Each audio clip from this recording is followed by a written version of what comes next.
Nós precisamos estar atentos com aquilo que as Escrituras apresentam para nós.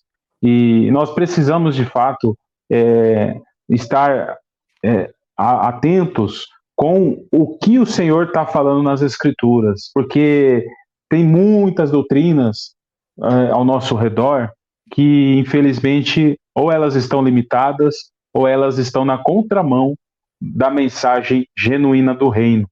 E vou enfatizar aqui novamente: nós precisamos, irmãos, resgatar, nós precisamos novamente trazer à tona o entendimento daquela igreja primitiva, a doutrina dos apóstolos, a doutrina que o Senhor Jesus entregou para os apóstolos.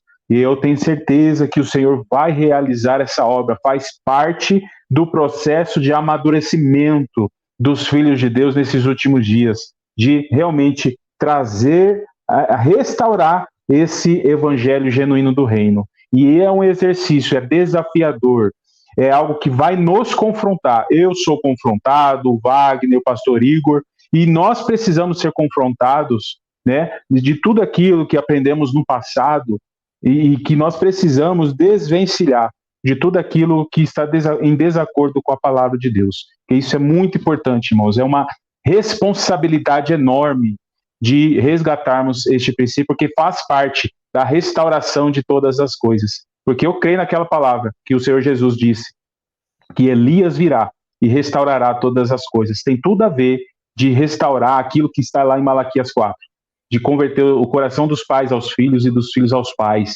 de trazer, de resgatar o que os pais, os apóstolos, apregoaram no seu tempo. É isso. Deixa eu ler um texto aqui para os irmãos, que é de um pai apostólico, né, lá do segundo século, né, discípulo de Policarpo, que tem tudo a ver com o que a gente está falando aqui agora, né? E aí a gente vai ver o que os primeiros cristãos criam com respeito a essa questão que a gente está falando aqui dos 3 anos e meio, não é esse aqui, deixa eu remover aqui, é o outro, peraí.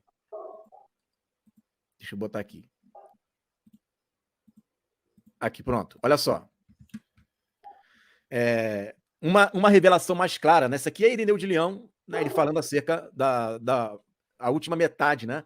Da última semana de Daniel. Ele vai falar assim: uma revelação mais clara ainda acerca dos últimos tempos e dos 10 reis, entre os quais será dividido o império, que agora domina. Foi feita por João, o discípulo do Senhor, no Apocalipse, explicando o que eram os 10 chifres vistos por Daniel. Refere o que lhe foi dito: os 10 chifres que tu vistes são 10 reis que ainda não receberam o reino, mas que receberão o poder como reis por 1 hora, como a besta. Eles não têm senão um pensamento de homenagear a besta com sua força e o seu poder. Eles combaterão contra o Cordeiro, mas o Cordeiro os vencerá, porque é o Senhor dos senhores e o Rei dos reis. Está claro, portanto, que aquele que deve vir matará. Olha, ele diz que mata, hein? Na interpretação dele, ele fala que o anticristo vai matar, derrubar e matar na interpretação dele, né? Assassinar 3 reis, tá? Deverá matar 3 desses 10 reis, que os outros se lhe submeterão, e que ele será o 8º entre eles. Eles destruirão Babilônia, reduzirão, olha só, hein, a cinza, darão o seu reino à besta e perseguirão a igreja. Olha aí, a igreja na terra aí, ó, pós-tribulacionista. E perseguirão a igreja.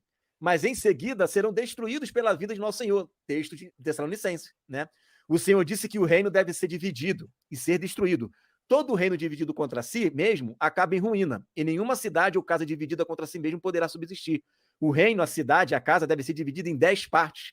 E por isso o Senhor desde já predisse essa divisão e partilha.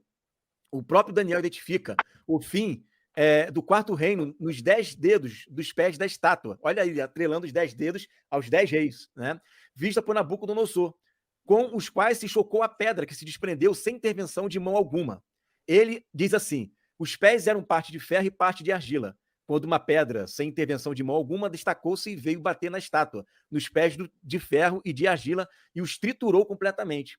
Mas adiante, na explicação diz: os pés e os dedos que viste, parte da argila e parte de ferro, designam um reino que será dividido. Haverá nele a estabilidade do ferro, como viste o ferro misturado à argila, e os dedos dos pés eram parte de ferro e parte de argila. Os 10 dedos dos pés significam os 10 reis, entre os quais será dividido o reino. Alguns deles serão fortes, hábeis e poderosos, e outros são fracos e ociosos, e contrários. Como diz Daniel, uma parte o reino será forte e será quebrada pela outra metade. O fato de teres visto ferro misturado à argila indica que se misturarão por casamentos, mas não se fundirão um com o outro, da mesma forma que o ferro não se funde com a argila. E sobre o que acontecerá no fim, no tempo desses reis, o Deus do céu suscitará um reino que jamais será destruído, um reino que jamais passará a outro povo, esmagará e aniquilará todos os reinos, todos os outros reinos, enquanto ele mesmo subsistirá para sempre. Foi o que pudeste ver na pedra, que se destacou da montanha, sem que mão alguma tivesse tocado e reduziu o pó, o ferro, o bronze, a argila e a prata. O grande Deus manifestou-se o rei. O que deve acontecer depois disso? O sonho é verdadeiramente esse, e digna de fé é a sua interpretação. E aí ele vai dizer que esse reino, quando vier, quando derrubar a estátua, será quando ocorrerá a ressurreição dos justos. É pós-tribulacionista ele, né? 100% discípulo aí de Policarpo, né? Então você veja que ele está jogando a última semana de Daniel, não é para nenhum outro ponto na história, mas é para quando houver a ressurreição dos santos. O que nós estamos pregando aqui não é algo da nossa cabeça, não é algo que veio, né, agora, a gente estudando, como diz o outro, fazendo uma salada mista.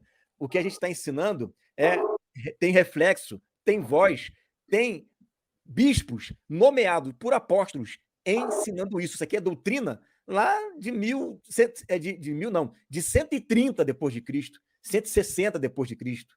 Então, pode ter certeza que o que a gente está ensinando aqui nesses canais, a gente está ensinando algo que os primeiros cristãos também aprenderam direto dos discípulos dos apóstolos. Isso é reconfortante. Só de saber, né? A gente fica assim, estamos no caminho.